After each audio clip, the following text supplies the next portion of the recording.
Hello, everyone. Welcome to those who haven't been here before. Welcome back to those who have watched before. Thanks for coming again. My name is Aaliyah Langley, and we're here to discuss the books I read in March 2025. Before I dig into the books, I want to just basically say this month was a interesting month for me. I had and I'm still kind of coming out a little bit of like a reading slump.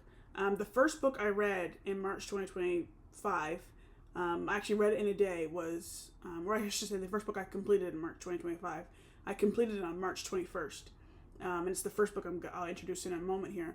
I was reading another book, and I'm actually reading it, but I'm like dragging on it a little bit, and not necessarily because the book, just in general, I was like having this kind of reading slump. I was watching more TV shows, and there's been a lot of great TV out and that, and that's been fine and whatever. But usually I'm more like active in terms of my reading. I actually got a bunch of more books that I have on my shelf right here. I have books that are ready to go for me in my Libby account for my library, all these types of things that I usually like get me to like, oh, I want to read this, but I kind of was having just one of those months where I was kind of like, like more like chill with it. And then these three books that I ended up reading in March, I read within the space of 8 days. So the first one I read March 21st. The second one I read, maybe I should say actually, the first book I read this month was a book club pick. So I was like, I have to read it. I read it on Friday. I was like, I have to have it ready because we were going to meet on Sunday. And then the next book I read was a book we discussed in book club, and I like read it the next day, I think. And then the last book I finished about a week after I read the first one. So anyway, I just want to basically say this to kind of before I get into it, because yeah, I feel like I read a lot, and I don't put pressure on myself. My goal is pretty low for me in terms of how many books I could hit. I always set it as, or I set it for the past several years as whatever age I'm going to be turning that year. But if you're someone who's had a reading slump either currently or you've had it before, like, it's no big deal. I mean, we all go through these. Sometimes life is just busy. Like, you could have been like me, watching more TV shows, or just not really having the interest that you maybe usually have, or just life is busy in all types of other ways, with work, with personal lives, whatever it is. I've had slumps before, but I haven't read books for months. My last time was like, I think 2021, I think around there. Where I just stopped reading books after August, really. We have these moments, so I just wanted to have a little bit of transparency, honesty with you guys. But let's jump into the books I read for March 2025. Like I said, I read 3 in March. And yeah, so the first book for March 2025, and actually is what number book is this? It is the 12th book I've read this year, is All About Love, New Visions from Bell Hooks. So this is a book I had on my shelf for a while. I bought it a while ago. This is the second Bell Hooks book I've read. I read Ain't I a Woman a couple years ago. That was great. And this was the book club pick for this month, the book club that I'm in.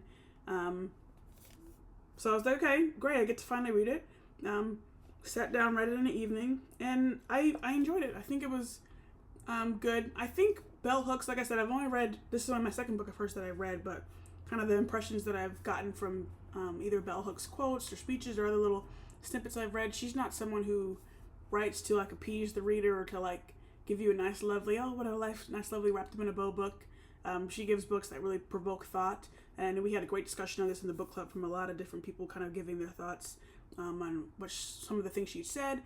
She relies a lot on her like personal experiences in terms of the love she's received, or like just the love that we all kind of go through, whether it be romantic, familial, friendship wise, all types of different ways of love. And I also like the seriousness she puts into like love. Sometimes we see love as kind of like this like plaything, but it's like a very serious thing on all different levels. Like I said, it doesn't have to be romantic. So many different levels of love. It's just so important and kind of downplayed. I've always kind of been the person, and this isn't necessarily what she was aiming to, but I've always been the person I tried to, or I should say, the last several years, I've tried to be more intentional, like just like throwing out love. Like, I don't like to say like, oh, I loved this book. It's like, well, I don't want to say that and then turn around to somebody and say, oh, I love you. Because to me, like little things like that, I feel like it just like starts to diminish certain words. I don't know. Like, that's just kind of how I try to approach things. I try to be careful with my language, especially around things like love, because I think it's such a obviously a wonderful thing. Yeah, I thought it was a pretty good book. Like I said, I gave it a 4 out of 5.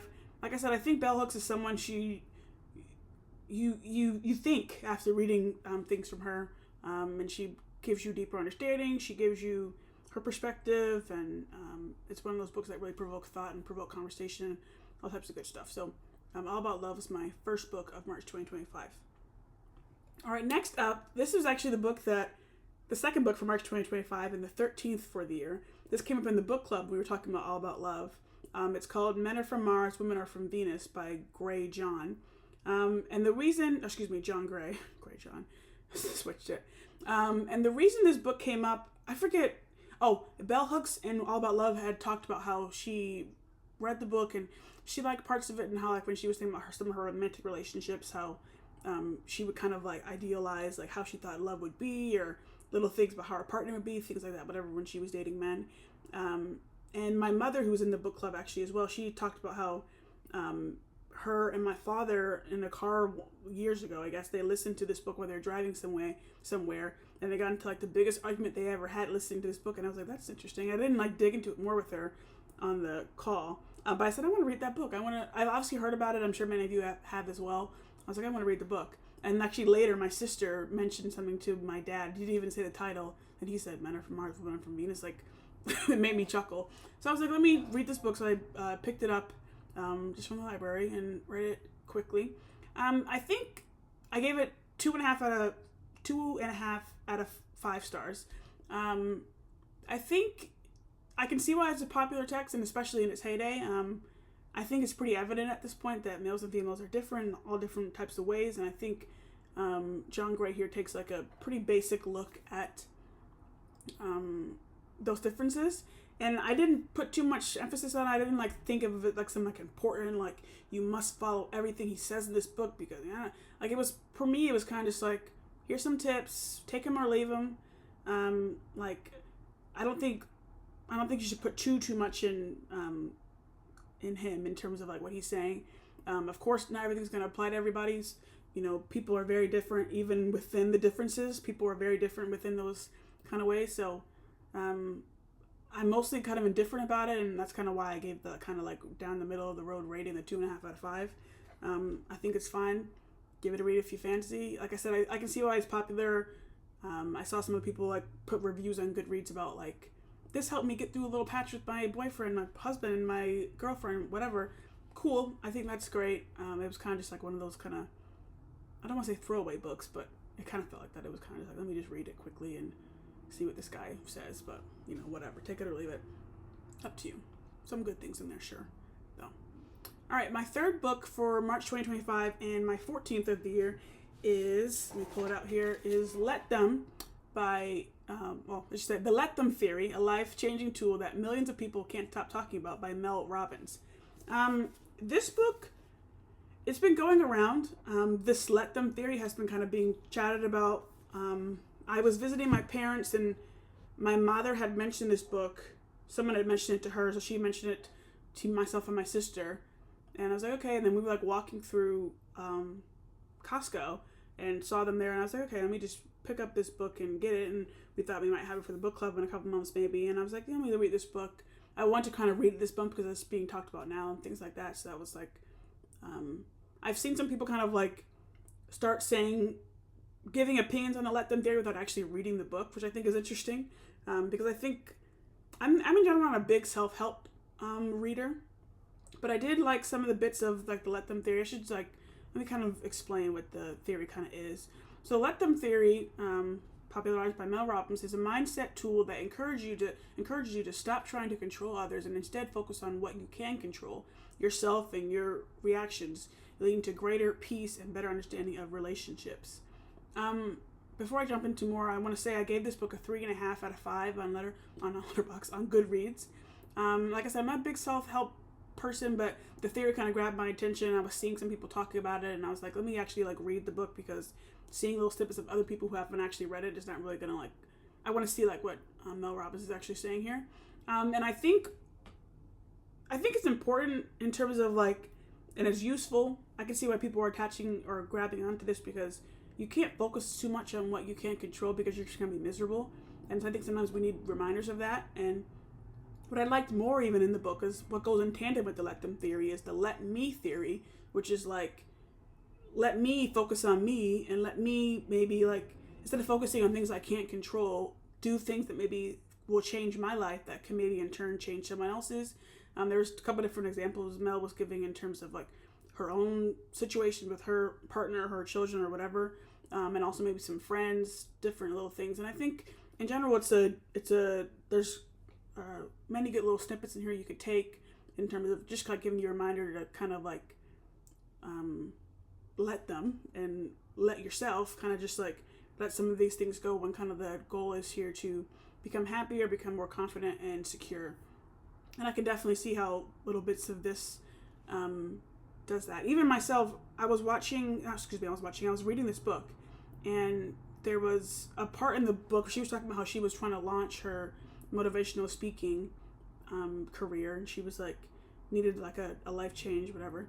And she was saying how she was asking people about like other motivational speakers, like how do I start getting paid for events, whatever. And they said these 3 things, and one of them was like posting yourself on social media. I remember I was sitting there reading, and I was like flipping through the pages, and I just like put the book down, and I just like grabbed my phone, and I'm going off into a little tangent here. I recently made like a professional Instagram where I post some of these like things that I'm doing here that you're watching.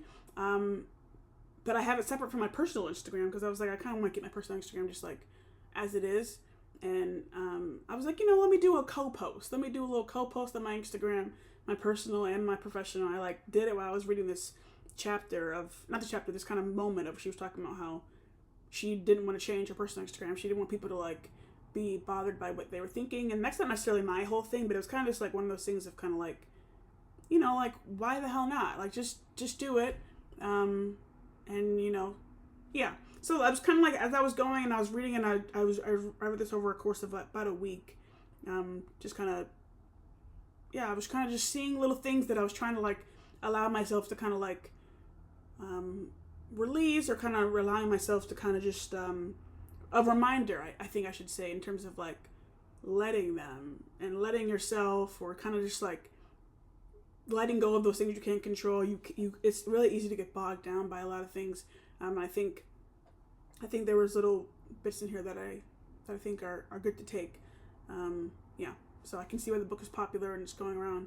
I enjoyed it. I definitely would recommend it. I'm going to get this copy to my sister, actually, I think, so she can read it. I think she wants to as well. So yeah, those are the 3 books I read in March 2025. Like I said, I'm still in a little bit of a reading slump, but I'm trying to pull myself out of it.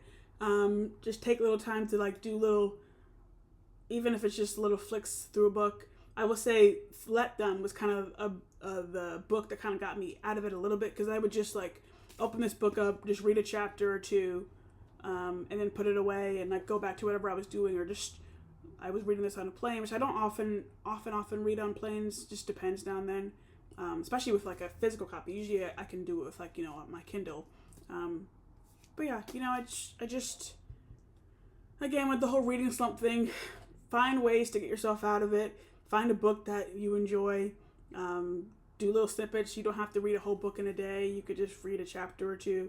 That was kind of how I was able to slightly pull myself out of it. And I'm still like in the tail end of it now, but hopefully I can clear that up. And when we talk again in April about books, I will have some good things to report on in terms of some of the books I've read. Like I said, I have a lot of great ones that are always funneling through my library. And I keep saying like they're funneling through out of nowhere. Like I'm the one who's picking what's coming. But yeah, and what I buy as well. Like I said, I bought several new books this past month that I haven't cracked. So now I have all these books I could read as well. So that's always great. So thank you so much for watching. Send me recommendations as always for books I read. I will link my Goodreads below. You could see my reviews for each of these books. You also can see my highlights and any notes I made I only had All About Love and Men Are From Mars, Women Are From Venus on Kindle. I didn't have any highlights for the Let Them theory because I didn't have the Kindle book as well. But anyway, follow me on Goodreads. You can see some more stuff there. And yeah, thanks so much for watching. I'll see you guys in the next one. Bye-bye.